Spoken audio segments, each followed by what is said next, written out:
Perdón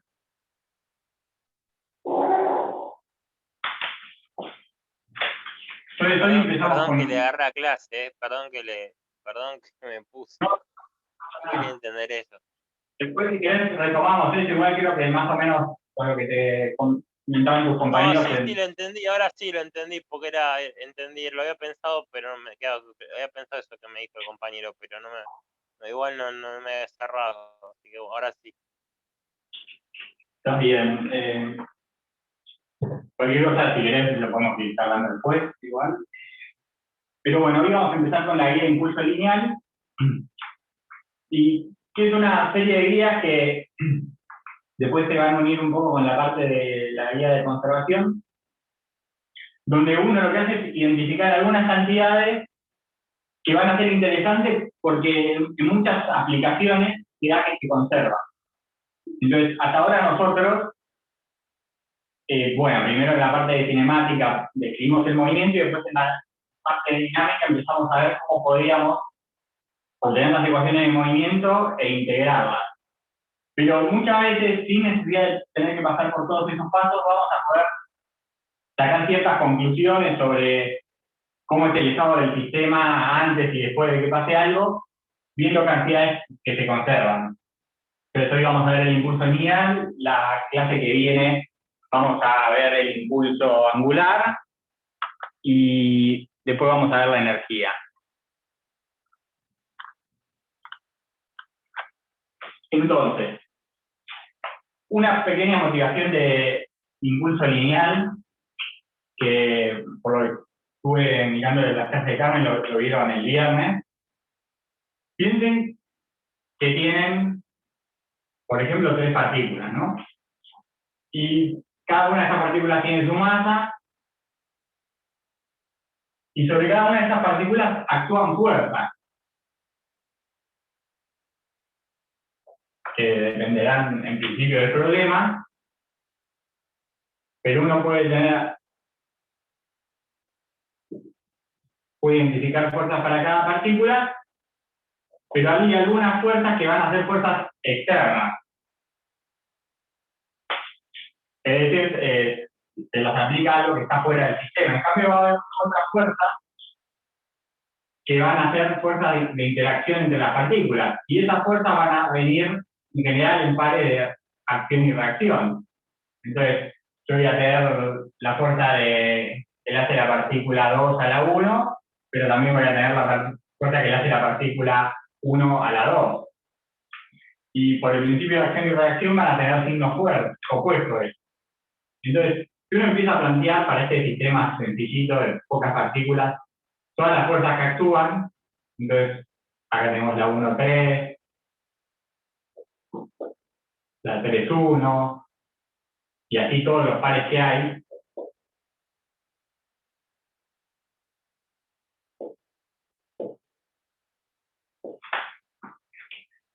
Podemos, con todas estas fuerzas, plantear lo que serían las ecuaciones de movimiento. Entonces, empezamos. Para la partícula 1, sumamos todas las fuerzas.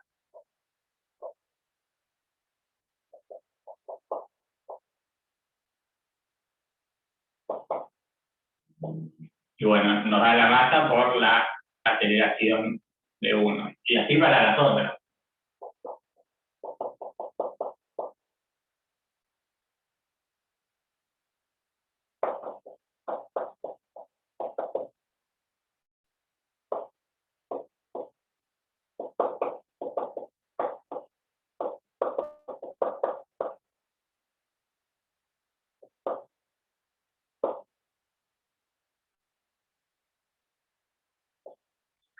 Entonces, ¿qué va a pasar cuando sumemos todas estas ecuaciones?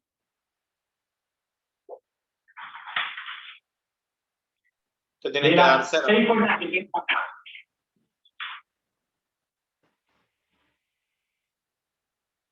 ¿Sí? ¿Alguien iba a decir algo? Dije que te tenían que dar 0. Todas estas fuerzas van a dar 0. Estas eran las pares de acción y reacción. Estas no, estas son las fuerzas externas al sistema. Nosotros definimos nuestro sistema como estas 3 partículas, por ejemplo. Y acá podría haber cualquier otra fuerza que sea externa, podría estar en un campo gravitatorio, el centro de cada una, o podría haber fuerzas electromagnéticas por un campo externo, más allá de las propias que podrían tener las partículas de sí, pero están contempladas acá. Entonces, cuando yo sume estas tres ecuaciones, me van a quedar solo las fuerzas externas. Entonces, en la suma van a desaparecer todas las fuerzas.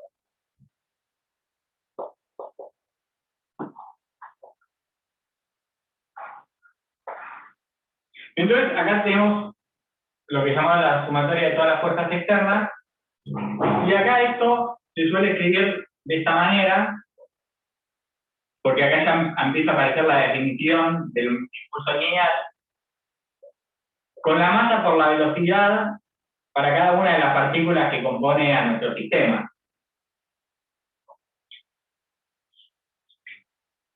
Entonces, si nosotros acá derivamos, vamos a obtener esto que está arriba, ¿no? La derivada de cada una de las velocidades va a la aceleración y multiplicada por la masa.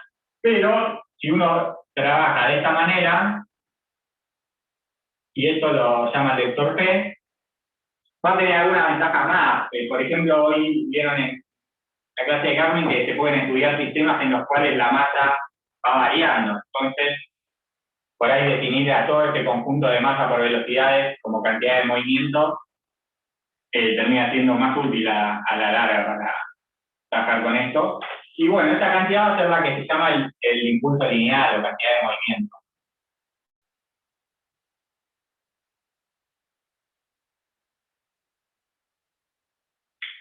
Entonces, si tuviésemos una sola partícula, lo que veríamos acá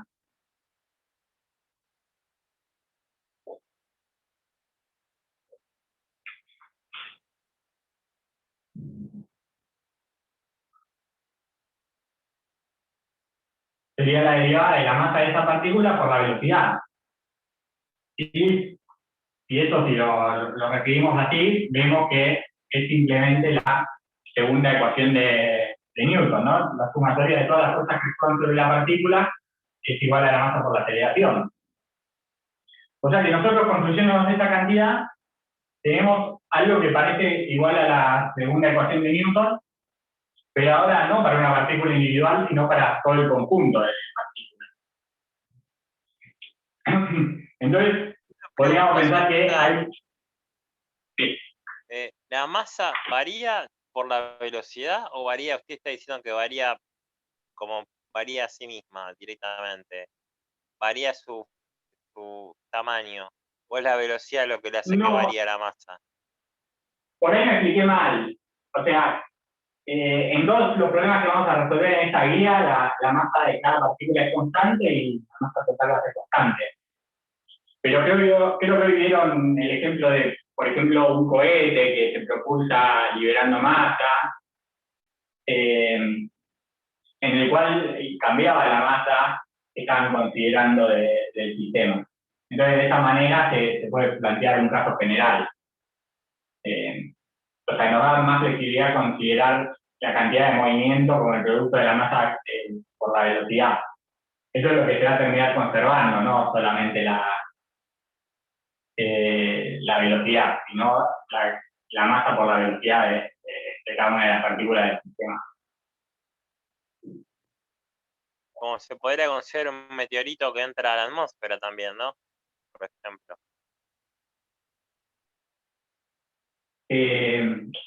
Sí, o sea, todo esto que logramos escribiéndolo así. Y ahora tenemos una ecuación que no nos describe a cada una de las partículas, sino el movimiento, un movimiento colectivo de, ahora vamos a ver mejor, pero se puede definir el centro de masa y uno puede pensar que el movimiento del centro de masa es igual a la sumatoria de todas las partículas. Entonces, uno de alguna manera tiene una especie de partícula ficticia, que tiene la masa total del sistema, ubicada en el centro de masa y que se mueve con las ecuaciones de Newton que ya habíamos visto. Y todas estas cosas que podrían ser complicadas. Esto, por ejemplo, lo vamos a usar mucho en los casos de colisiones, para estudiar choques entre dos cosas. Y ahí uno tiene fuerzas muy complejas que van actuando entre las distintas partes de los cuerpos que chocan. Sin embargo, si uno hace el análisis del impulso lineal total, y por ejemplo el choque se da en una superficie de desplazamiento, uno no va a tener fuerzas externas y se va a conservar igual. Entonces va a poder sacar muchas conclusiones sobre cómo es el choque sin tener que analizar todas estas particularidades de las fuerzas de interacción dentro del sistema. Entonces, eso nos va a permitir dar respuestas a muchos problemas sin tener que resolver toda la dinámica y la cinemática de cada una de las partecitas del problema. Entonces, esto así como masa por aceleración sería para la aceleración del centro de masa, o si esto fuese una sola partícula. Entonces, ahí podemos pensar, o sea, cuál sería la posición que tenemos que considerar para pensar que justamente la sumatoria de las fuerzas está actuando sobre ese punto.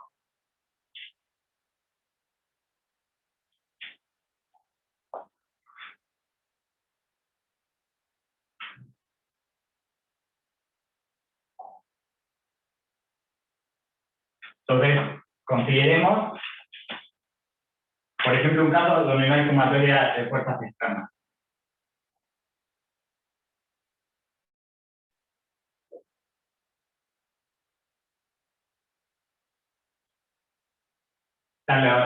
Lo voy llamando la velocidad del centro de masa.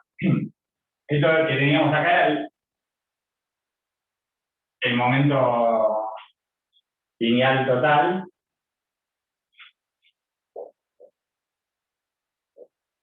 Y esto se calculaba así.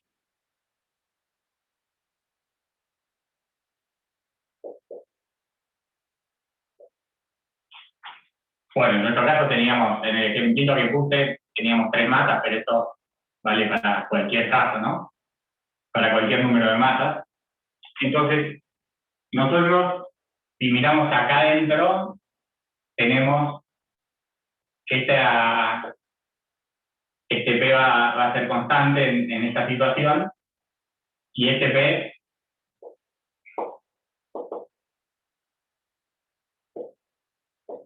se puede escribir así, y si lo queríamos pensar como el movimiento de una sola partícula de masa m, bueno, es una masa que va a tener esta velocidad. Ahora bien, si nosotros consideramos esta posición,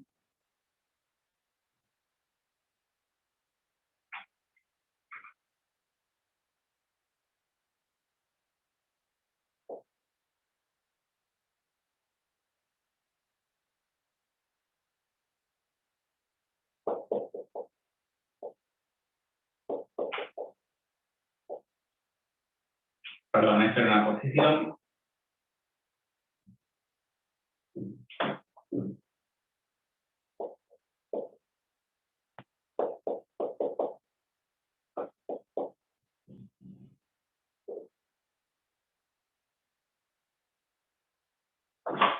Esta posición en particular, que es como una especie de promedio pesado de las posiciones de todas las partículas que había. Y el promedio está pesado por la masa que tenían con respecto a la masa total. Y acá, que tomamos esta derivada, que es una posición, vemos que justo la velocidad que nos va a dar es esta que está acá.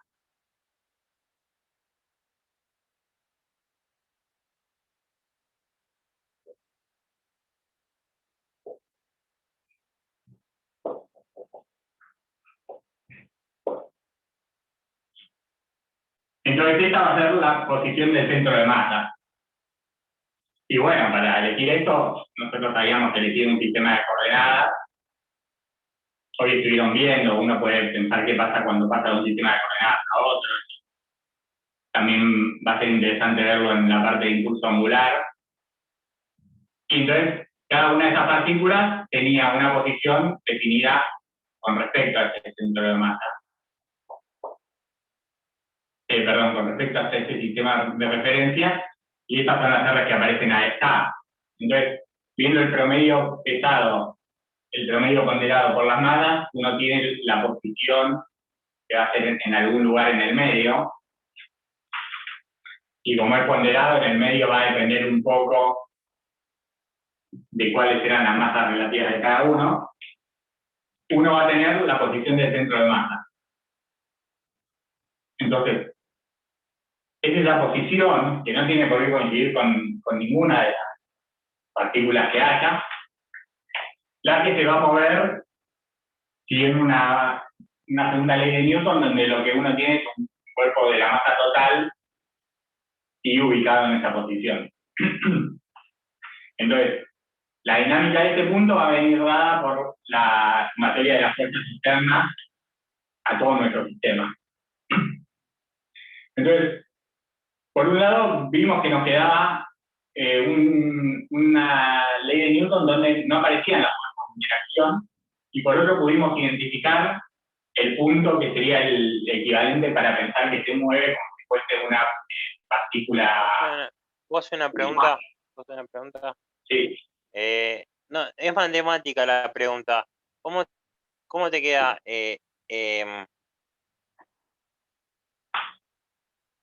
1 sobre m al multiplicarlo sobre la masa 1 por V1, la masa 2 por V2, la masa 3 por V3, te queda que es igual a... Ah, bueno, entendí. No dije nada. Porque en realidad, está bien, no dije nada. No dije nada porque en realidad no dije nada porque se cancela. Me confundió el parte de impulso lineal que dice masa por velocidad de centro de masa. Está bien. Claro, la idea era pensarlo de esta manera. Nosotros a la que habíamos llegado era esto, pero eso se puede pensar esa cantidad como una masa total por esta velocidad. Y lo que encontramos, o sea, de acá es fácil pasar esta parte, porque era justamente la ecuación que habíamos encontrado, y después la pregunta era, ¿cuál era el punto? Si pensamos que esto es masa por una velocidad, ¿cuál es el punto del espacio que se está moviendo con esa velocidad? Y es el punto que es el centro de masa del sistema, que viene definido por esto. Entonces, veamos algunos ejemplos de la idea de cómo se puede utilizar el impulso lineal para resolver parte de los problemas sin tener que resolver todos los detalles de la dinámica y obtener todas las fuerzas en función del tiempo.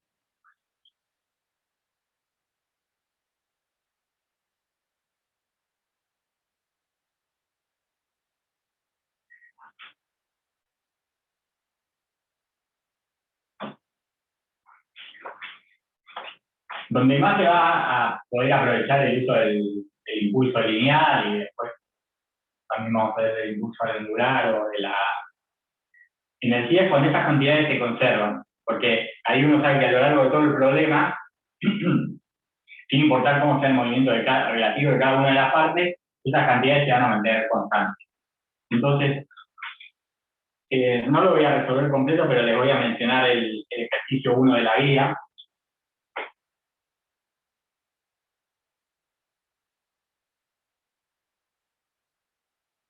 Y en el ejercicio 1 de la guía, uno tiene dos masas que se están moviendo en una superficie sin rozamiento, o sea que cada una de ellas escribe un MRU, y tienen dos velocidades que vienen dadas en el problema, que forman un ángulo alfa. Y ahí les da los datos del módulo de las velocidades.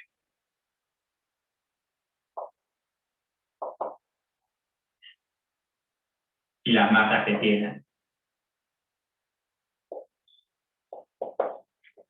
Ahora, dice que en un momento estas dos masas colisionan, y una vez que colisionan, permanecen pegadas y se siguen moviendo. Y esto sigue en la misma superficie, esto piensen que está sobre una una mesa muy lisa, podría ser donde no haya nada de rozamiento, entonces no actúan fuerzas externas al sistema de estas dos partículas. Entonces, si nosotros agarramos el momento lineal, calculado con respecto a cualquier origen, por ejemplo, podríamos poner el eje acá, y le hice a propósito para que coincida con la dirección de una y que quede más fácil después encontrar las componentes de la velocidad final. Entonces, la sumatoria de fuerzas externas de cero, entonces ahí nuestro momento lineal se va a conservar. O sea que va a ser constante. Antes del choque, después del choque, va a ser constante. Entonces, si después tenemos el dato extra, que estas dos masas se unen,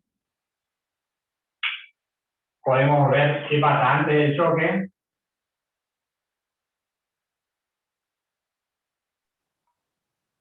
El sistema de referencia que pusiste, que tiene que ver con la masa 1, ¿se lo aplicamos también a la masa 2? Sí, sí. Lo hice Es el así mismo solo por sistema para comodidad ambos. porque... Sí, el sistema es para ambos. Listo, El sistema es gracias. para ambos, pero me pareció que el equipo que coincida con una me iba a abordar cuando hagan las componentes de la velocidad. La 1 solo va a tener componente en X. Y para la 2 me va a ser más o menos fácil calcular. También daba de dato la. O sea, Para para la el 2 la 2, vas a tener que descomponer y para el 1 no. exactamente. O sea, para el 1 la descomposición es trivial. Si elegía otro cualquiera, iba a tener que ver los ángulos para los dos, y hacer las descomposiciones de los dos. Y bueno, iba a dar lo mismo, pero iba a tener que hacer cuentas de más. Por eso elegimos. Porque bueno, el problema lo que pregunta es cuál es la velocidad al final.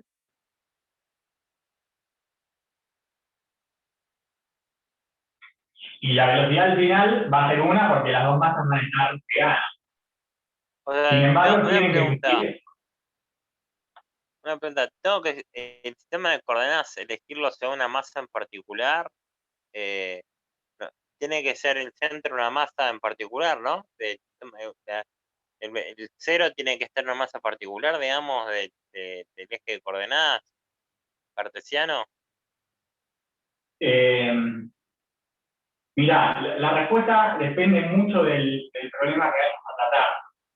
¿Cuál va a ser el que te va a convenir? A no ser que explícitamente el enunciado te diga que trabajes con un sistema, por ahí le dice calculado con respecto a tal punto, el impulso Ahí angular, trabajaría pero con si no vectores. les dice, acá pueden elegir el que quieran, básicamente. O sea, si no Entonces, eligiera ninguna de las dos masas, tendrían que ser vectores, ¿no? ¿cómo de vuelta? Que si no eligiera como centro de coordenadas ninguna de las dos masas, tendrían que ser vectores, ¿no?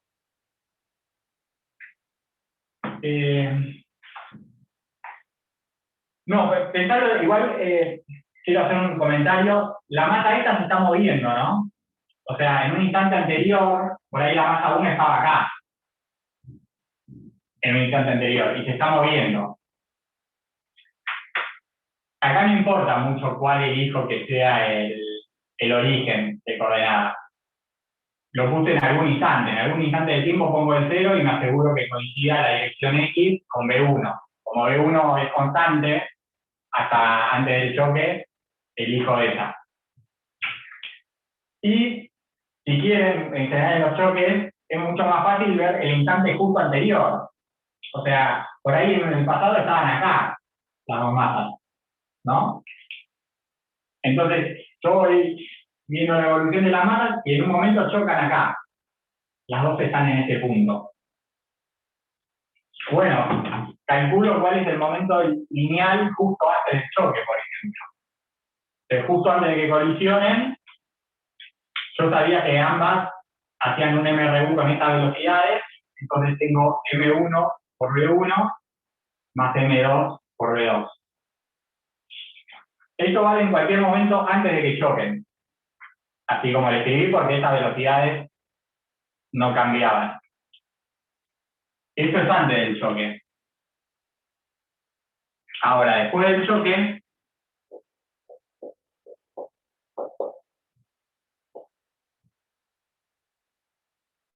ya no hay dos partículas. Ahora hay una sola porque se pegaron. Entonces se mueven solidariamente.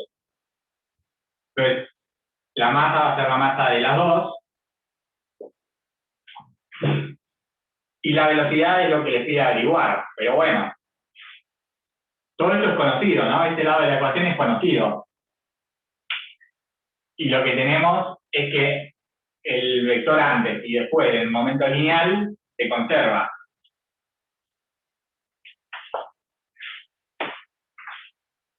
Por lo tanto, nos queda esta igualdad.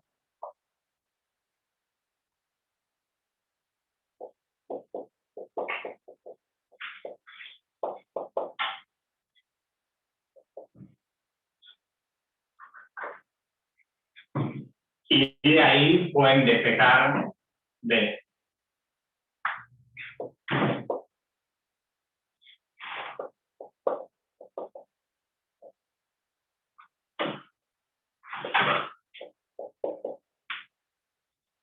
Y bueno, ahora después ustedes pueden reemplazar los números que tenían y ver cuánto es este vector, pueden calcular el módulo y la dirección que tiene.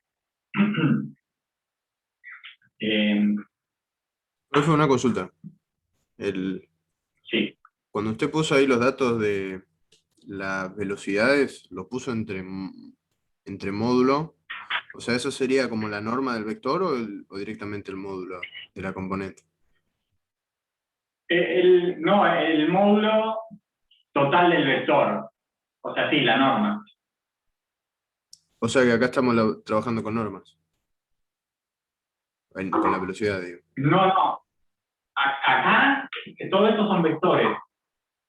Por eso después elegí el sistema de coordenadas. Entonces, si yo ahora tuviese que escribir, escribo B1, con este sistema de coordenadas que elegí, es el módulo que me dieron de datos por X.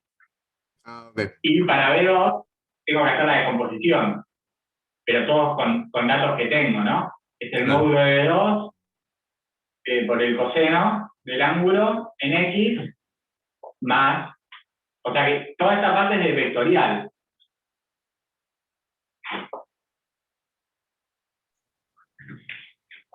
Bueno, ¿y esta velocidad cuál es?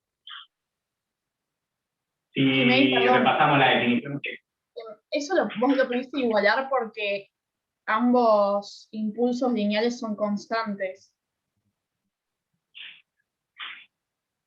O sea, porque no hay fuerzas externas.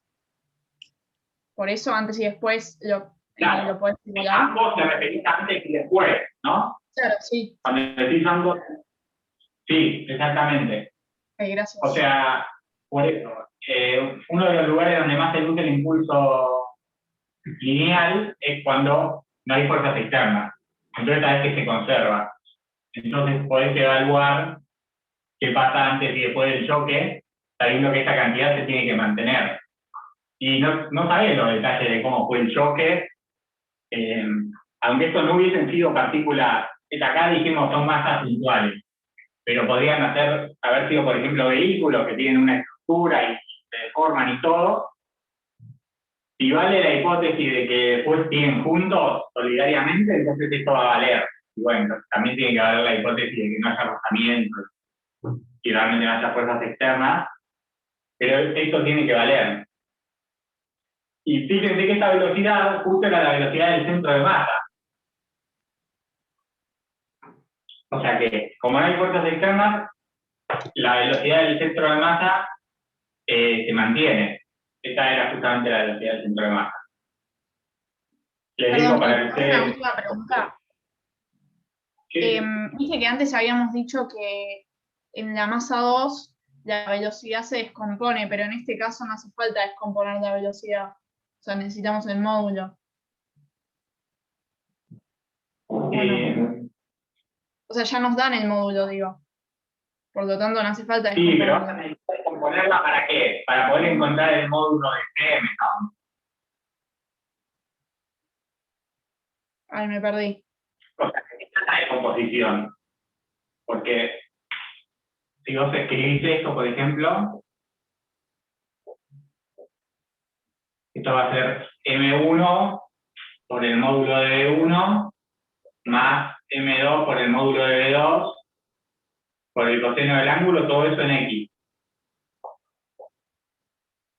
Más la parte que está en Y. Y necesitas saber cuáles son las Claro, componentes claro, para ahí después está. poder calcular el módulo. Bueno, debería haber esto al cuadrado más esto al cuadrado y más la raíz.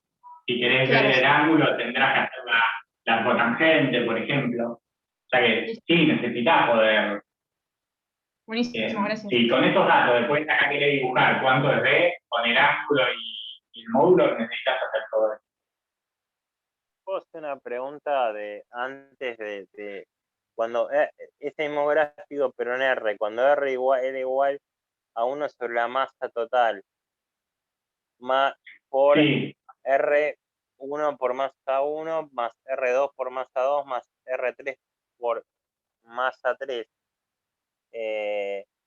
Ese R, ¿no? Que era el R toda la R total, digamos, que después se lo derivo y me da la velocidad del centro de masa. Y el 1 sobre claro, M. tenés la ecuación. Sí, no, entendí, pero yo me refiero a lo anterior, a lo que hicimos antes. Esa es la derivada, la velocidad del centro de masa, de esa R grande. Pero ese 1 Exacto. centro de masa no anula los que están adentro es matemática mi pregunta. Ese 1 centro de masa que es M1 más M2 más M3 no anula a los M que están adentro del paréntesis, digamos, de M1 por B1 más M2 por B2 más M3 por B3. Eso no los anula, no es B1 más B2 más B3. No es así la velocidad del centro de masa. A eso me refiero. No estoy seguro de haber entendido la pregunta, pero a ver. Acá tenemos algún sistema de. O sea, no nos preocupamos por escribir los R acá porque no lo necesitábamos, pero pusimos el origen acá. Entonces, podemos fijarnos el R1 y el R2, que en principio van a depender los dos del tiempo. Si yo miraba un instante anterior, por ejemplo, R1 iba a ser esto. Iba a ser otro R1 distinto que en el momento de la colisión. Lo mismo para este. Yo no me refiero a eso igual. Entonces, Eso lo entiendo, eso lo entiendo. Eso lo entiendo. Eso que está haciendo ahora es lo que no entiendo. No, también está bien esto. Eso también se eso entiende. sí. Pero ese 1 sobre M, ¿dónde sale? Este 1 sobre M, ¿Sí, dónde sale? este 1 sobre M salía de considerar, o sea, cuando teníamos la sumatoria de las fuerzas externas, nosotros decíamos, bueno, esta es la derivada temporal de un M grande por B, CM. O sea, nosotros proponíamos esto. Nosotros lo que habíamos deducido que esto era M1 por B1 más M2 por B2 más M3 por B3. Entonces sale igual a estas dos cosas. O sea, toda esta suma uno la puede reemplazar por la velocidad del centro de masa y una masa total. O sea, esta suma que está acá, uno la puede escribir como la masa total por la velocidad del centro de masa. Porque Esta es la sería definición. R, pero que lo integra ahí cuando pasa de la velocidad al vector R, lo integra. Exacto, sí. Queda 1 sobre Y si M. querés ir para el otro lado, lo derivás. O integrás o derivás. Esta es, Integrando me queda esto, digamos, me queda 1 sobre M por M1 por R1 más M2 por R2 más M3 por R3 integrando. ¿Me queda eso? Claro, si R es esto, sí. Está bien, Perdón, esta era si mi R pregunta. es esto, tenés que derivar. Si B es esto, te queda esto. Está bien, no dije nada. Bien, está bien, ahora lo entendí, perfecto, perdón, gracias. Sí, la relación entre esto, entre RCM y BCM es o la derivada en este sentido con respecto al tiempo o así integral. Sí, están relacionadas así. O sea, vos podés pensar que esta es la posición de una partícula ficticia, porque no hay una partícula real de masa m en el centro de masa. Pero se comporta como una partícula ficticia de masa m en esta posición. Entonces, pues, las relaciones cinemáticas entre R y M siguen variando. Como si fuese una partícula puntual de masa m grande en la posición del centro de masa, que se define así, y con la velocidad y la aceleración del centro de masa. ¿Sí? Entonces, veamos el ejemplo, creo que es el 4, me parece.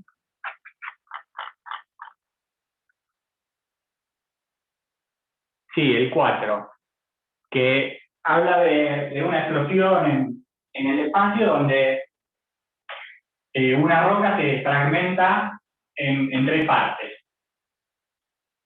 Perdón, Kimei. Sí. Puede ser que haya faltado en la dirección Y, o sea, es lo mismo arriba, pero en vez de coseno alfa con un seno de alfa. Abajo a la Sí, derecha sí. del pizarrón. No pensaba hacer todo el ejercicio, así que... Bueno, perdón. No, está bien. Gracias.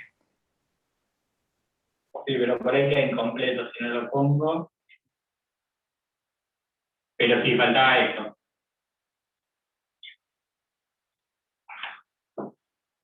Gracias.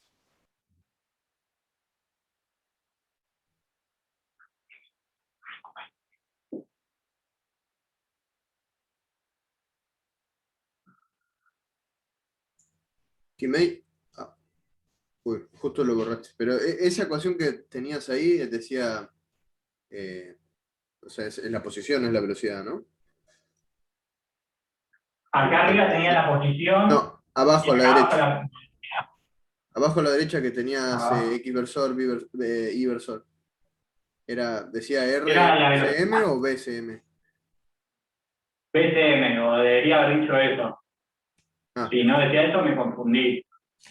No, Porque no, era con el no, módulo de las velocidades. por la letra, pero ok. Debería ser la velocidad del centro de masa, sí. Bueno, entonces, tienen una roca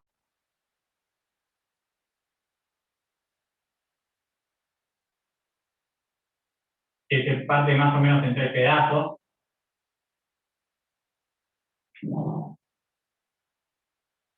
Entonces tengo las masas M1, M2 y M3. Y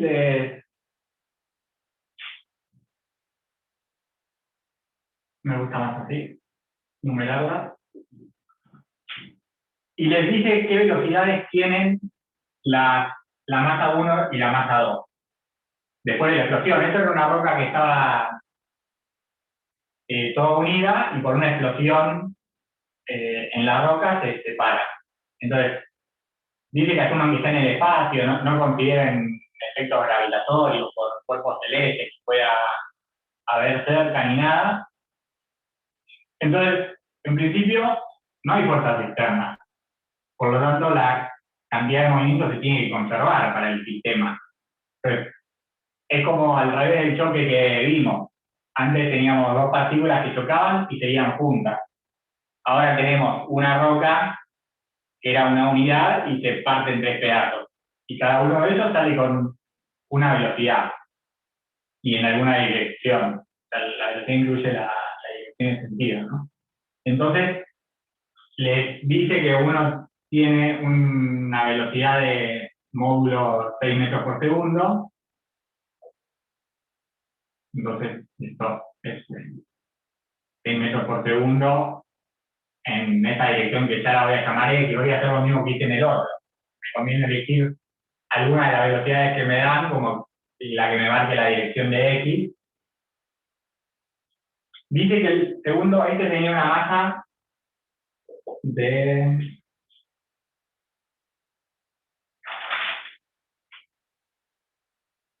una masa de 10 kilogramos.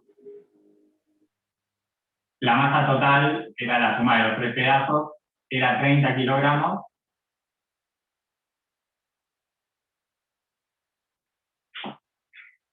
Y el segundo pedazo tiene una velocidad de módulo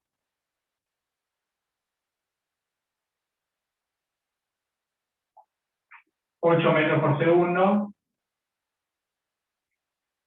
Y bueno, está en una dirección que les dice que forma 70 grados con la dirección de ese vector. O sea que este ángulo que se forma acá son 70 grados.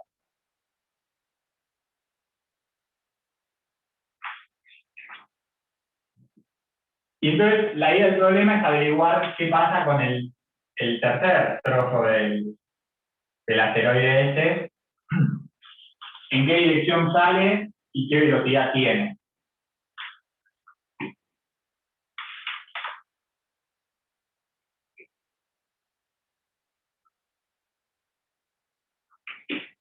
Bueno, acá se pueden hacer dos cosas porque el problema no aclara del todo. Uno puede pensar que esto estaba en reposo en el medio del espacio y explotó, y tomar como el sistema de laboratorio a partir del que uno va a medir las velocidades y considerar la posición del centro de masa. O lo otro que puede hacer es pensar que tenía algún MRU y uno se para en el centro de masa de la roca. Entonces, en el centro de masa, en ese sistema es en el cual mide estas velocidades. Entonces, uno del centro de masa... Una pregunta, el centro de masa no coincide con el centro de coordenadas en este problema, ¿no? No coincide el centro de coordenadas con el centro de masa.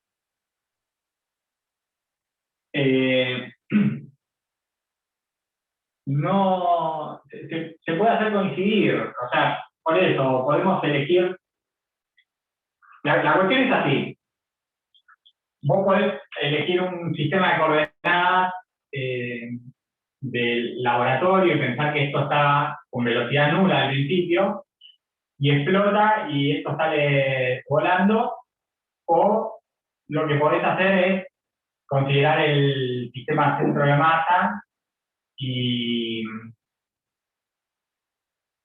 bueno, te va a interesar el instante justo antes de la explosión y después de la explosión, así que tampoco te preocupa mucho después tener que escribir las posiciones de esto con respecto a este sistema. Porque vos querés ver el instante antes de que explote y el instante después. Justo después de que explotó, con respecto al centro de masa, tenemos esta velocidad y esta velocidad para esas dos. Y tenés que averiguar cuál sería la velocidad para la masa 3. Entonces la pregunta es cuál es la velocidad para la masa 3. Entonces, habíamos dicho que consideramos o que está en reposo, o bien que estas son las velocidades con respecto al sistema centro de masa. Entonces, en cualquier caso... O sea, si es constante, si se conserva el impulso lineal, es simplemente despejar, ¿no? B3. Si me da los valores. Si es constante el impulso lineal, es despejar. Sí, es despejar, básicamente. Es despejar. Es parecido al primer ejercicio que hicimos, pero al revés. O sea, ahora tenías una cosa unida y sale en pedazos, y antes tenías dos móviles que chocan y se hacen uno. Pero sí, básicamente es despejar. Totalmente. Una pregunta. ¿Por qué? Porque la suma... Sí. Perdón, cuando dice desprecio y la acción de la gravedad, quiere decir que no tengamos en cuenta el peso de cada pedazo, ¿no? Por lo tanto, por eso no habría Claro, fuerzas ¿dónde estará externas. esto? Podría estar muy lejos de un campo gravitatorio. Podría estar muy lejos de un campo gravitatorio. Igual si... Y no hay rozamiento tampoco. No, con algún medio externo no. No hay rozamiento, no hay fuerzas externas. O sea, no hay rozamiento viscoso con el aire ni nada.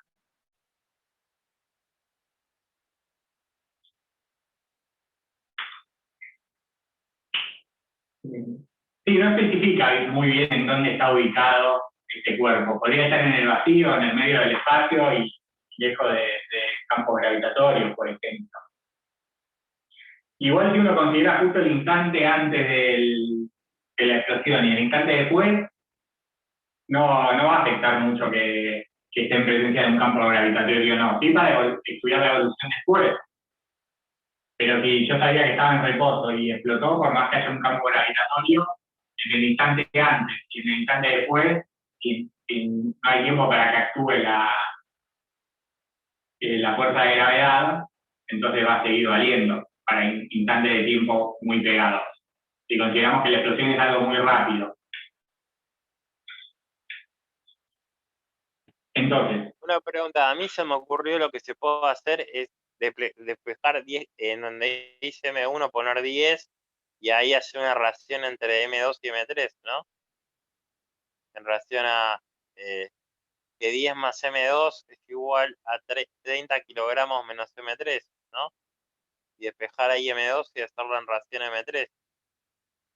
sí, lo único que hay que tener cuidado, por ahí no sé exactamente cómo querés hacerlo, no hay que trabajar con los módulos, ¿no? Porque No, yo saqué la velocidad afuera, digo, me refiero en las masas. Ahora que nos da solo el valor de la masa 1. Te dan los valores de a masa ver, lo 1 explico. O y sea, la vos masa querés partir de esto. Entonces esto es igual a constante antes y después de la explosión, o sea que es cero. Entonces después querés despejar la clave 3, ¿no? Eso es decir, Hacer una relación entre de las acá dos masas. despejamos el 3.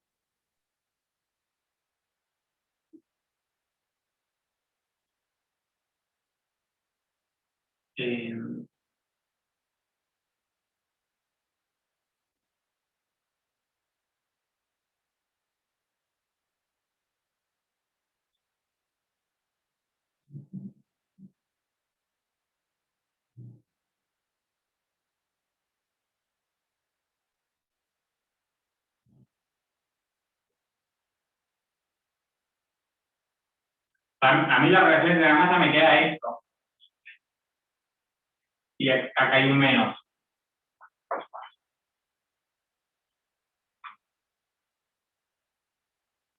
O sea que con respecto a lo que dijiste, sí, básicamente es despejar B3 de la ecuación esta.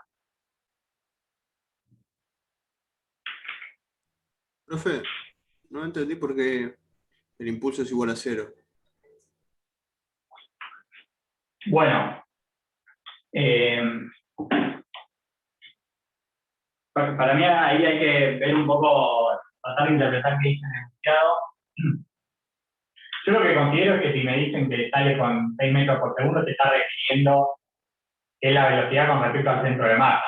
O sea, vos estás en el sistema de referencia en el asteroide y de repente explota. Entonces, estas velocidades que le estaban en el enunciado con respecto al centro de masa. Entonces, inicialmente era un cuerpo único,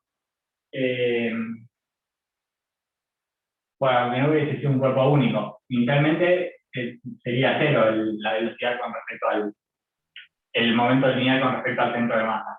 Ah, claro. ¿Bien nos estaría sobrando un dato? No está resuelto ahí, porque nos da 30 kilogramos la masa total. Hay un dato que no estamos tomando en cuenta. Sí, me olvidé de anotarlo. M2 era, me parece que 8. Sí, 8. 8. Me olvidé de Pero, anotar ese dato. Sí, pero profe, si no, faltaba un dato para sacar un fracción. profe, que no se esté moviendo, dijimos que era una suposición. No habría que analizar en el caso de que tenga una velocidad constante. Bueno, pero en el caso que tenga una velocidad hay que decidir este dato que nos dieron con respecto a qué era, Ah, y sería 0, ¿no? de todos modos. Podría ser que tuviese una velocidad y eso te lo dijese un observador de la posición del laboratorio. Eso tendría algún movimiento, no sé, si está muy lejos del campo gravitatorio, si todo, sería un MRU, o sea, Claro. sería un sistema inercial. Pero bueno, entonces si hacemos eso está bien, pero tenemos que pensar este 6 metros por segundo en la dirección que está X. Porque nos da la masa total. Con la fórmula clásica lo podemos sacar, o sea, porque es 1 sobre 30 kilogramos y M3 lo despejamos de ahí, es 12 kilogramos M3. Entonces, con la fórmula clásica, 1 sobre 30 kilogramos por M1 por V2, y se hace. Y no es eso lo que hicimos recién. Y nos está dando la masa total. Es 1 sobre 30 kilogramos por lo otro, por M1 por V1, M2 por V2, M3 por V3, porque nos está dando un dato que no estamos tomando en cuenta para la solución. No, sí, acá estamos tomando en cuenta todos. Tenemos las 3 masas y las 2 velocidades. O sea, lo usamos para saber que M3 vale 12 kilogramos, nada más. Claro, y ahora ya tenemos las 3 masas.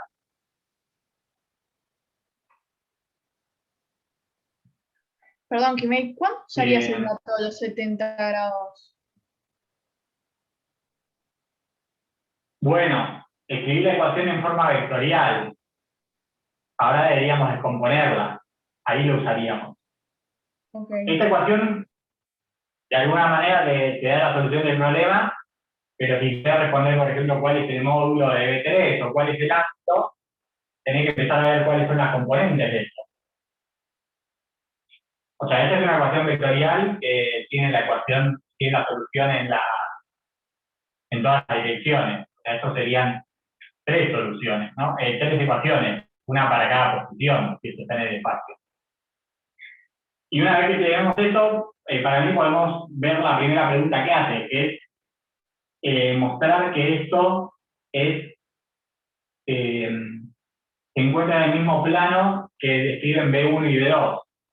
Entonces, esto está en el espacio, pero nosotros ya vimos que B1 salió en esta dirección, que la masa 1 salió en esta dirección, nosotros observamos esto. Vemos que la masa 2 sale en esta otra dirección, que yo acá la dibujé en el plano, pero porque puedo elegir cómo dibujarla y era lo más cómodo, pero esto podría, en principio, estar rotado, no sé si se llega a entender. O sea, este dedo podría seguir teniendo 70 grados, pero ahora que salga del pizarrón. Entonces podría seguir manteniendo el ángulo con respecto a esto.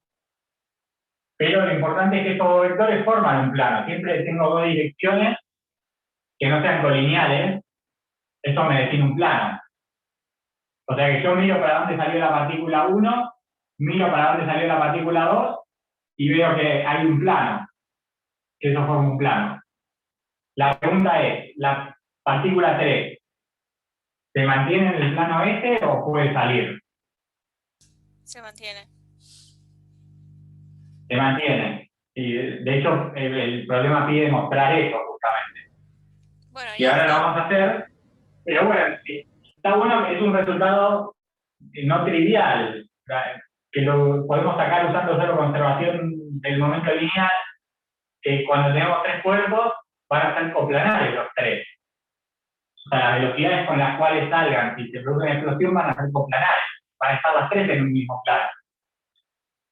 En principio, hay unos sin analizar esto en detalle, podría pensar que podría pasar cualquier cosa, que podría salir fuera del pizarrón en la tercera partícula. Pero ahora vamos a ver usando esto solamente, que son coplanares necesariamente.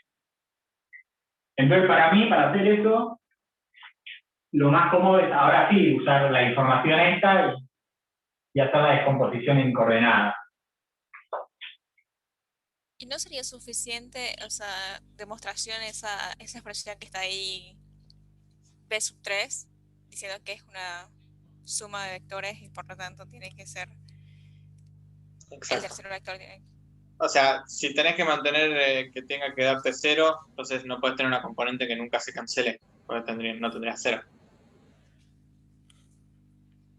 Claro, exactamente. Sí, sí. Uno lo que podría hacer, me parece que no vale la pena, pero sí, para mí ya se ve acá. Uno puede definir la dirección normal, que sea la que sale del pizarrón, por ejemplo, que podría ser, por ejemplo, el producto cruz dividido el módulo. Entonces, podría ver que si hace el producto escalar con esto, les va a dar 0 en los dos, porque esto va a ser ortogonal, tanto a B1 como a B2. Y si no puede descomponer, acá pusimos X, acá podemos poner Y, de manera que X e Y estén en el plano que forman B1 y B2. Entonces, ahora B2 se escribe así. En el módulo, por el coseno de 70 en X, más el módulo por el seno de 70 en Y. Y B1 es directamente el módulo en X. Entonces, reemplazamos acá y vemos que la componente Z, que sería esta, en esta ecuación queda igual a 0.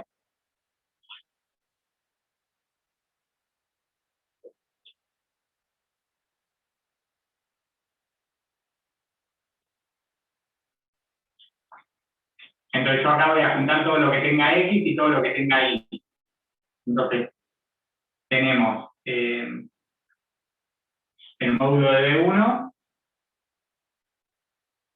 y con X de B2 tenemos, por el coseno, tenemos M2 sobre M3 por el coseno del ángulo por el módulo de B2. Y esto en X. Y aparte tenemos la componente Y, que es solamente B2 por el seno del ángulo por Y. Y bueno, ahora ya la vemos en componente.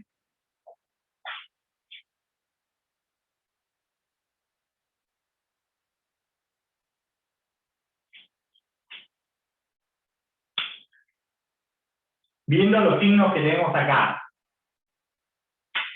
¿cómo había que dibujar la flecha de B3?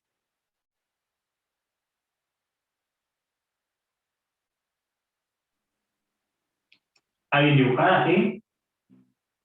Negativa había que dibujarla. Al menos cualitativa. Más o menos creo que está bien. Negativa en X.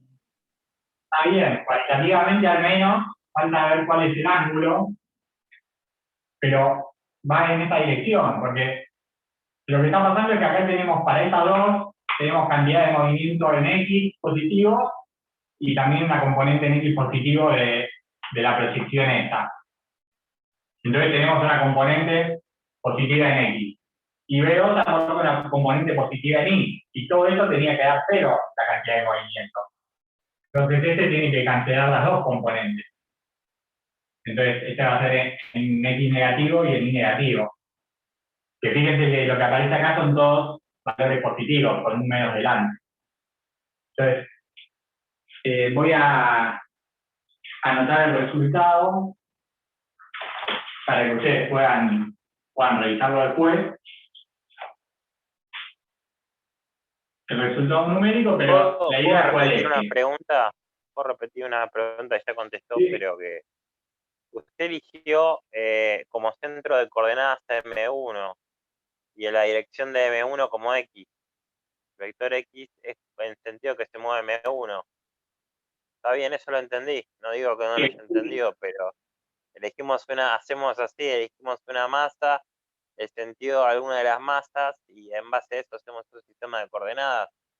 ¿Hacemos así? Muchas veces conviene hacer eso, sí. Porque pensá que te dan esta información de dos velocidades en el espacio.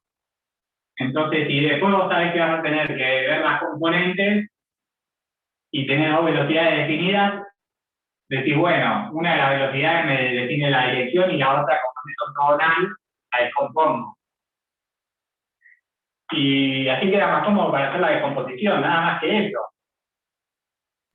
O sea, me parece que es lo más cómodo en gran parte de los casos. Pero uno es libre de elegir cualquiera. O sea, no va a cambiar el resultado por eso. Sí va a cambiar que en el medio, acá vas a tener un ángulo para B1, un ángulo para B2, y vas a tener cosenos de más ángulos, que son ángulos complementarios. Entonces, te ahorras mucho más trabajo eligiendo la dirección de una de las velocidades.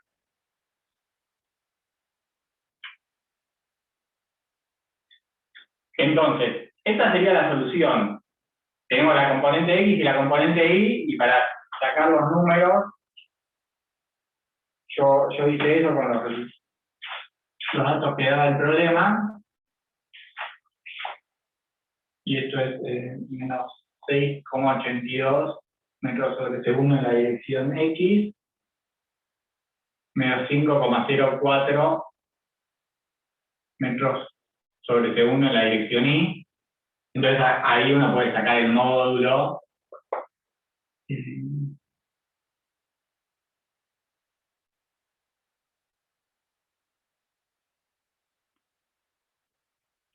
Que fíjense que es un módulo más grande que el que tenían las dos. O sea, de alguna manera piensen que esto está siempre pesado por la masa que tenga cada uno de los cuerpos. Si esto tenía una masa más chica que la suma de estos dos, entonces para compensar el momento que estuviese en esto, va a tener que tener una velocidad más grande. Profe, una y pregunta. después calculé la... Sí. En o sea, lo que entendí es que el impulso era cero porque estaba en reposo, asumimos, y que también, o sea, si está en movimiento, si está con velocidad constante, o sea, es lo mismo, sigue siendo igual a cero. Ahora, en toda explosión, entonces, por ejemplo, de este tipo, el impulso va a ser igual a cero, ¿no?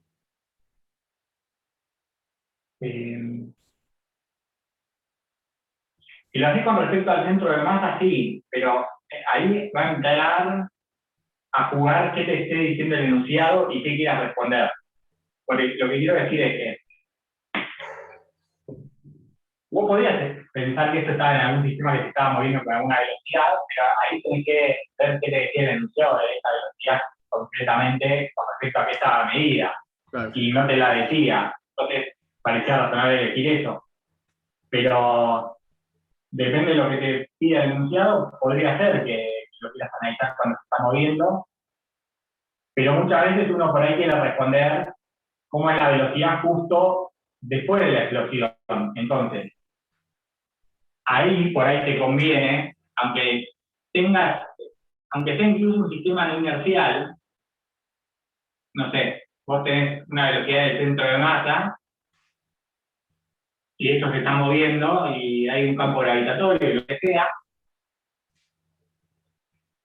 Si vos te fijás el momento medido con respecto al centro de masa, o sea, si lo medís con respecto al centro de masa, esto entonces te va a dar nulo el momento angular, el momento lineal total. Entonces, te está dando nulo. Entonces, vos podés ver un instante antes de la explosión, y justo en el instante de la explosión, y podés analizar cuáles son las velocidades de cada fragmento con respecto al centro de masa, haciendo una transformación de Galileo para estar en el sistema de referencia del centro de masa que se está moviendo. Claro. Incluso puede ser inercial. Pero entonces ahí podrías hacer ese análisis de justo antes y después del impacto. Pero bueno, después tendrías que ver cómo es el movimiento de cada una, por eso depende de lo que quieras responder, me parece. Ok. Y que diga completamente el enunciado. Ok.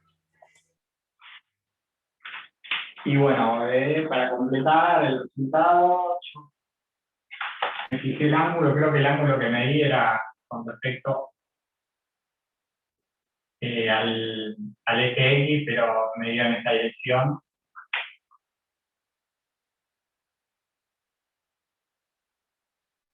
Y me dio 126,5 grados.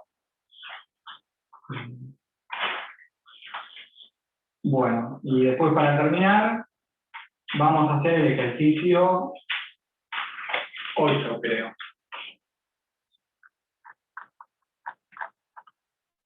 Sí, el ejercicio 8.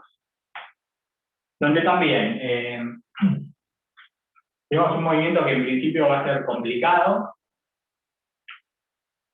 y no es trivial de resolver, pero vamos a poder responder a Para calcular el ángulo que está entre B1, perdón, la masa 1 y la masa 3, usaste el arcotangente de la componente en Y dividido la componente en X. Sí, claro, sí, hice Ok.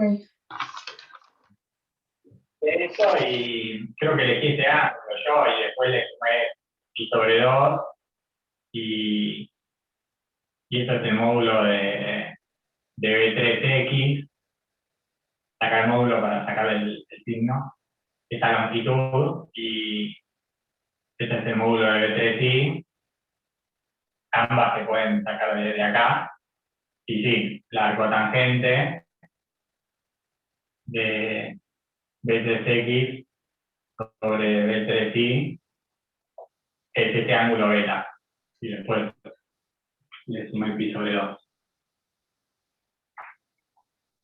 Genial.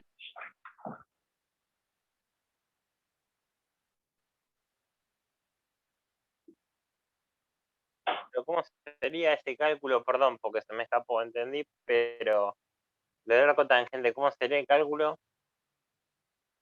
Para calcular el ángulo, digo. Sí, vos tenés esta es la solución Sí, descompuesta eso lo en entendí, el eso eje quedó X y el claro. eje Y. Está bien. Bueno, entonces, vos ves que tiene signo menos en los dos lugares, o sea que está en este cuadrante, Sí, sí, en tercer ¿no? cuadrante, sí. Sí, sí. Entonces, te fijás, esto es un triángulo, yo saqué este ángulo beta, el largo del cateto opuesto sería el módulo de B3X, o sea, la componente Ah, X de B3, bueno, sí, el módulo para sacarlo. Y esto está bien. sería el módulo de B3X. Entonces Entiendo. ahí te queda la arcotangente. Arco tangente, pues sería tangente, pero como está invertido es arco tangente, ¿no?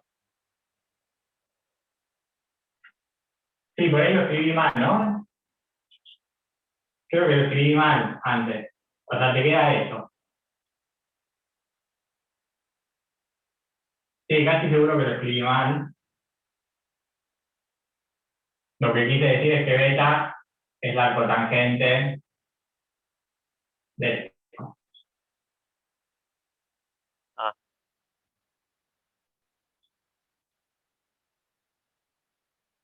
Pero igual no es, no es el opuesto sobre el adyacente, la tangente, no es el opuesto sobre el adyacente.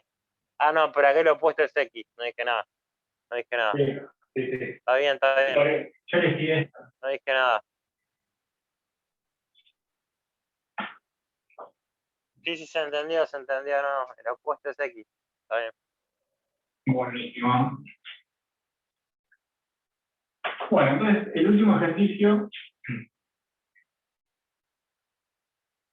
dice que tienen dos bolitas.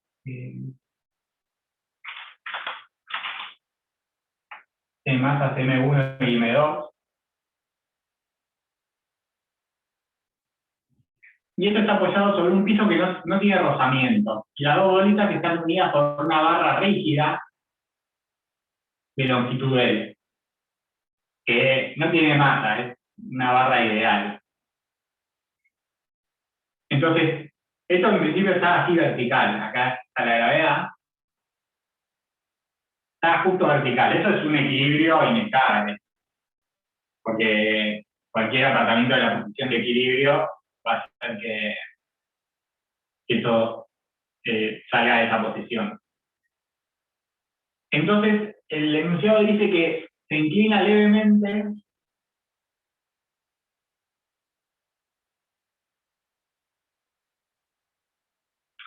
o sea, un ángulo muy pequeño, como esto es inestable, lo alcanza, y sin darle velocidad ni nada, se deja que evolucione el sistema. Entonces, esto va a empezar a caer. Y el enunciado concretamente pregunta tres cosas. Dice hallar la posición del centro de masa en el estado inicial, hallar la componente horizontal de la velocidad del centro de masa, y por último, a qué distancia del punto donde partieron, ¿no? Esto está en este punto P. ¿A qué distancia de P van a caer las dos bolitas estas? Entonces. Igual no leí el programa, pero no estará pidiendo, no pidan que a qué distancia esté el centro de masa, en todo caso de P. ¿No será eso lo que pide?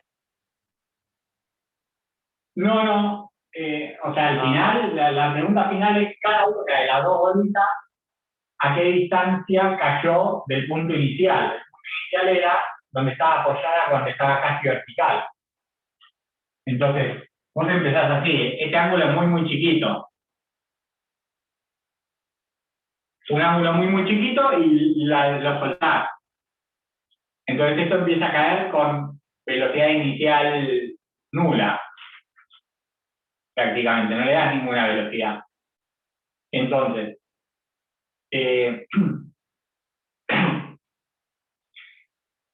yo creo que hay que pensar primero, porque por ahí no se entiende muy bien por qué pide justo esas cosas del problema, pero lo que hay que ver es cuáles son las fuerzas externas que actúan sobre el sistema, para después entender por qué nos hace esas preguntas el enunciado. Entonces, ya que esto va a empezar levemente inclinado, por ahí miremos las fuerzas acá. Esto está apoyado sobre el piso, en P. Entonces, ¿cuáles son las fuerzas que van a actuar externas sobre las bolitas? Y el peso, La normal. tiene rozamiento, así que solo el peso.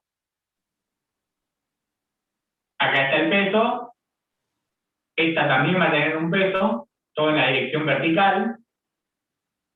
Y mencionaron la normal también, ¿no? No hay rozamiento, o sea que no hay fuerza en esta dirección del piso.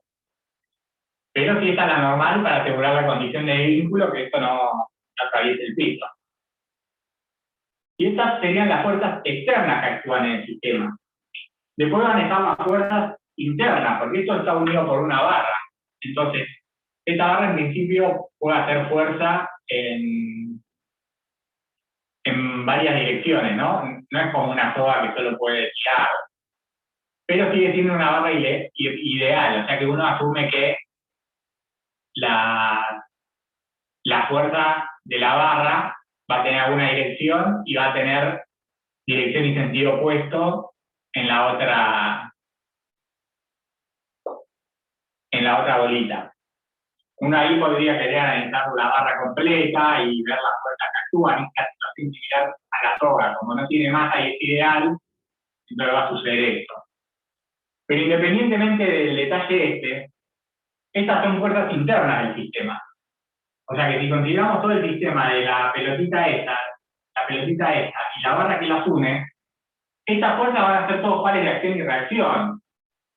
Si uno quiere, incluso podría ver más el detalle de qué fuerza le hace un pedacito de la barra a otro. Pero van a ser todos pares de acción y reacción que no son fuerzas externas. Entonces, si yo miro mi sistema completo, ¿en qué dirección voy a tener fuerzas externas y en cuál dirección no? Fuerza neta externa.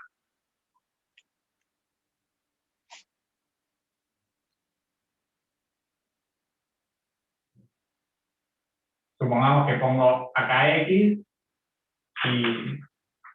y pongo Y y de paso que coincida con el origen acá.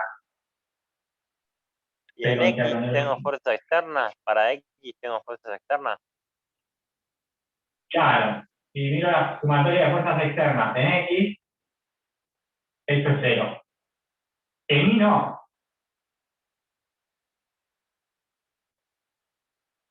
En Y no, porque si miro todas las fuerzas externas que actúan sobre el sistema, voy a tener la normal y las dos fuerzas de peso. Entonces ahí entendemos por qué nos pregunta al final que demos la información de la distancia a la que caen, porque es toda información en la dirección X.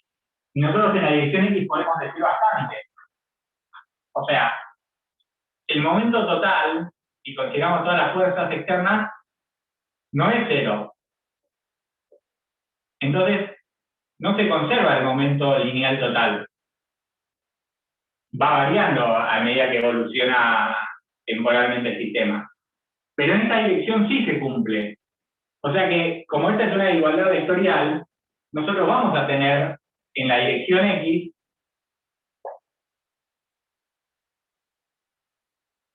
esto es solo en la dirección X, que el momento lineal total del sistema se conserva. Esto es por eso. Entonces tenemos un problema en el cual se conserva el momento lineal en una dirección y en la otra no.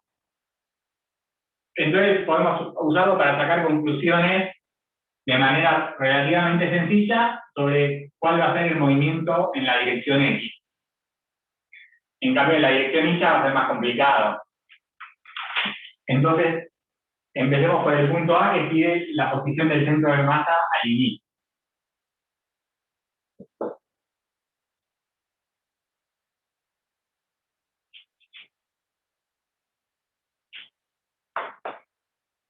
Bueno, la posición del centro de masa. Ya dijimos que necesita la coordenada a t igual a 0. Entonces, esto va a ser la coordenada X del centro de masa más la coordenada Y. Y podemos calcular cada una por separado. Esto sería 1 sobre la masa total, que es la suma de las dos masas,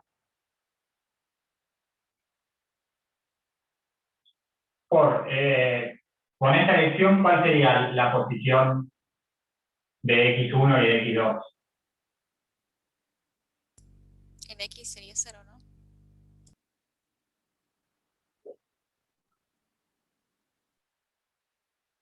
A t igual a 0.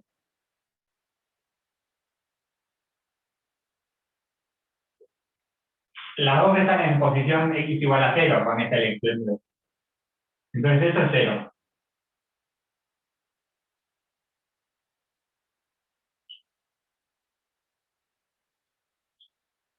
En cambio, para Y tenemos una que está a altura L.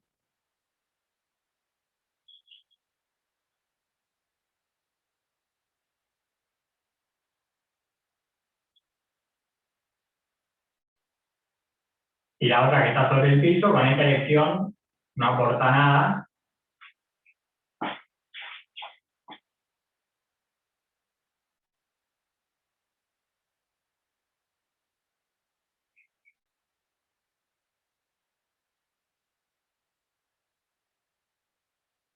Entonces, para la coordenada y el centro de masa queda M1 sobre M por L. ¿Dónde debería estar el centro de masa si las dos partículas son iguales. En el centro. En el centro. Entonces, si las dos son iguales, M1 sobre M1 más M1 va a ser un medio y quedaría por acá. Y M1 es igual a M2. Ahora, si por ejemplo M1 fuese mucho más grande que M2, ¿por dónde lo pasaríamos? Estaría más para abajo. Si M1 es la de arriba, Ah, ok. si M1 es mucho más grande que M2, entonces esto va a ser bastante cercano a 1. Por él, ¿no? Este cociente es cercano a 1. Entonces, si este M1 es mucho mayor a M2. Y al revés, si M2 es mucho mayor a M1, lo vamos a tener muy cerca del piso. La posición del centro de masa. Esta es la posición del centro de masa tiempo cero. Ahora bien, inicialmente era nulo la componente X del momento lineal, porque no hay porque es la condición inicial del problema, se lo deja caer sin velocidad. Entonces, esto nos va a dar que es cero para todo tiempo.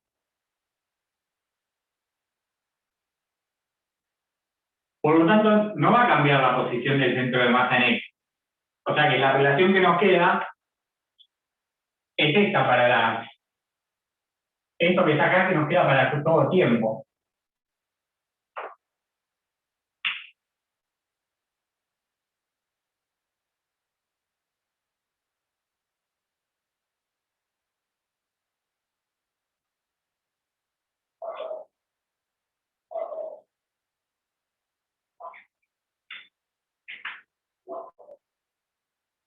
Pero esta es la relación que tienen que cumplir X1 y X2. Al principio estaban las dos acá, pero esto se va a empezar a caer y se va a empezar a mover así.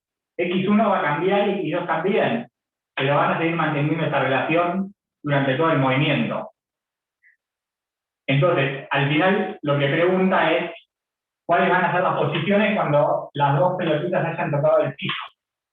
O sea, cuando la barra esté horizontal. Entonces, ¿cómo podemos resolver este ítem? Acá tenemos cuál es la relación entre X1 y X2, pero no sabemos cuánto vale cada una. ¿Qué otra condición necesitamos? Ahora estamos en el instante final de la evolución del problema.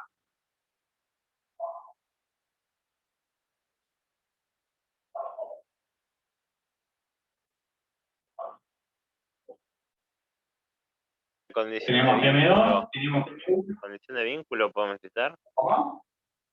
La condición de Un vínculo. vínculo al usar. Exactamente. Y la condición de vínculo Perdón, no sería al es revés. que las No, dos no están... dije nada.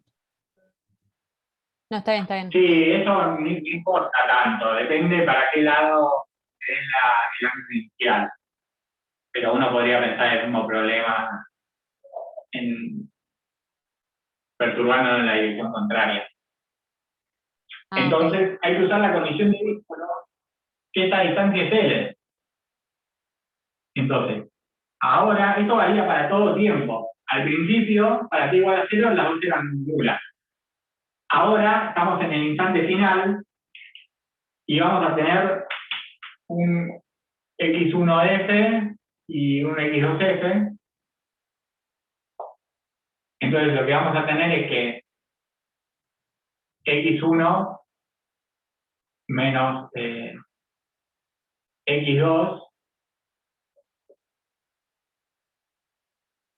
tienen que ser iguales a L. Esa sería la condición de vínculo.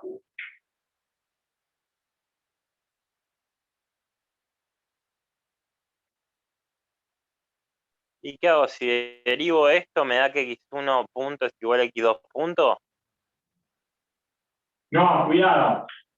Cuidado, ¿por qué? Porque esto solo vale en T final. T final es cuando tocan las dos esto va cayendo cuando impacta la segunda.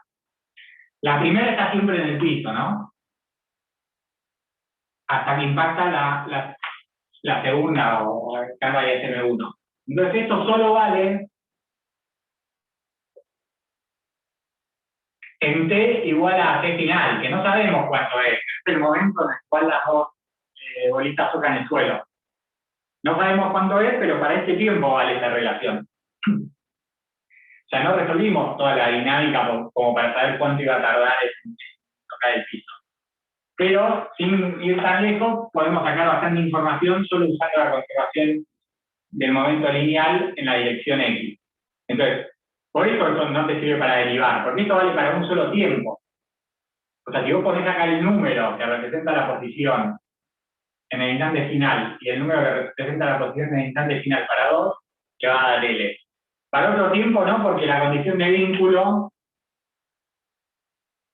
Está bien, entendí. La se aceleración involucran las ordenadas ahí, que sí depende. O sea que si bien es posible plantear un vínculo para todo el tiempo, nada más te va a dar una relación, ¿no?, que involucra ahí. Bueno, entonces ahora podemos de acá despejar cuánto es X1 y X2.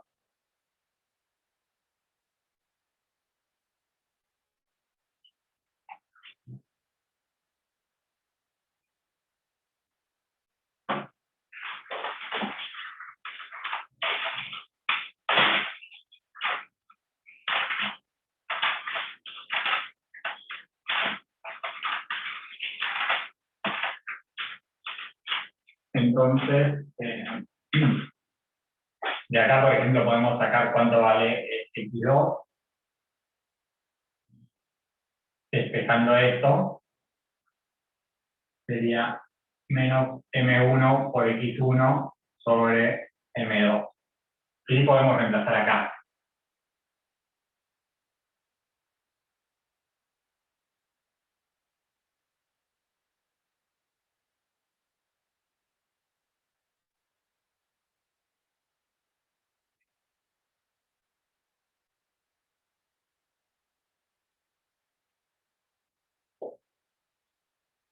Y bueno, desde acá despejamos. Y queda M2 sobre M1 más M2 por L.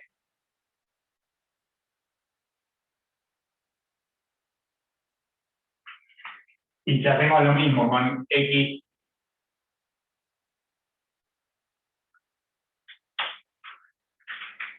con X2, nos va a dar menos M1 por L sobre M1 más M2. Entonces, ahí podemos ver, ya tenemos las dos posiciones que nos pedía el problema, y ahí podemos ver por ahí los casos límites. Que sería, por ejemplo, cuando M1 es mucho más grande, entonces habíamos dicho que el centro de masa estaba estaba más cerca de acá, pero después cuando veamos las posiciones en X, lo que vamos a tener es que esto casi ni se va a mover. O sea, M2 sobre M1 más M2 va a ser muy chico. Entonces, en esta situación, esto es antes y después va a ser así.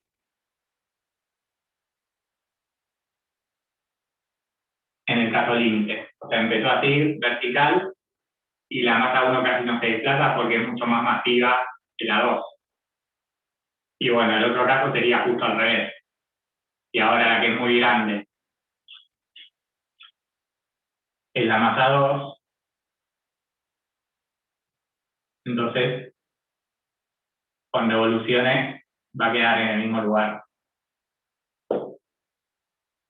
En el caso límite, ¿no?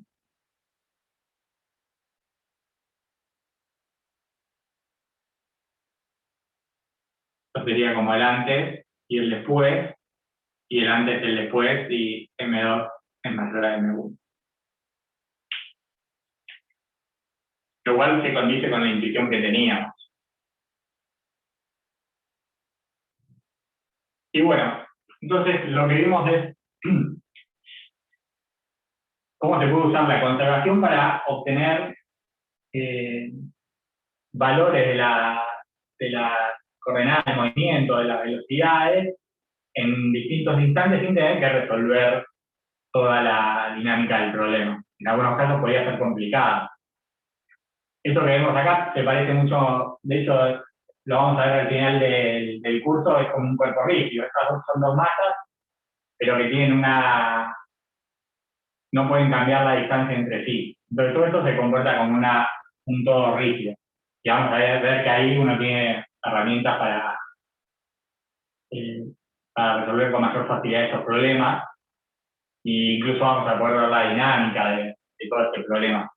Pero acá, sin necesidad de ir tan lejos, ya pudimos responder algunas cosas. Fue mucho más fácil en el eje X, donde se conservaba la cantidad de movimiento. Y bueno, en la próxima clase vamos a empezar a ver el momento angular, que va a tener muchísima utilidad en los casos que las fuerzas sean centrales. Da en muchas situaciones eso. Y ahí vamos a tener naturalmente la conservación de ese momento, y también nos va a permitir estudiar el movimiento sin necesidad de tener que resolver toda la dinámica en ciertos casos. Y bueno, eso es todo lo que quería contarles por hoy. Buenísimo, gracias. Y bueno, Vamos a queda hacer- tiempo para consultas. Ahora Buenísimo. abro los Room de vuelta y paro de grabar.